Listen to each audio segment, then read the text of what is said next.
নাউজুবিল্লাহ শব্দের অর্থ কি? আমি আল্লাহর কাছে আশ্রয় চাই। আস্তাগফিরুল্লাহ শব্দের অর্থ কি? আমি আল্লাহর কাছে ক্ষমা চাই। আল্লাহু আকবর শব্দের অর্থ কি?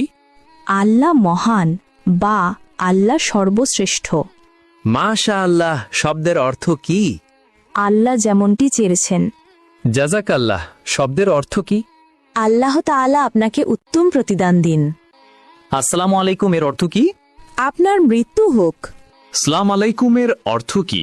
উটের নাড়ি ভুঁড়ি আপনার জন্য। সালাম আলাইকুম এর অর্থ কি? আপনার ওপর গজব পড়ুক। আসসালামু আলাইকুম এর অর্থ কি? আপনার ওপর আল্লাহর শান্তি বর্ষিত হোক। মৃত্যুর পর শ্বাসযন্ত্র কতক্ষণ জীবিত থাকে? 4 ঘন্টা। মৃত্যুর পর মস্তিষ্ক কতক্ষণ জীবিত থাকে? 20 মিনিট। মৃত্যুর পর কিডনি কতক্ষণ জীবিত থাকে? 26 ঘন্টা। মৃত্যুর পর চুল কতক্ষণ জীবিত থাকে? 6 ঘন্টা।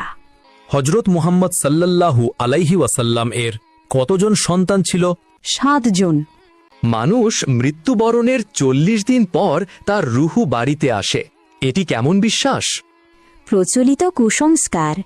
মাজারে ও পীরের দরবারে সিজদা করার বিধান কি? হারাম।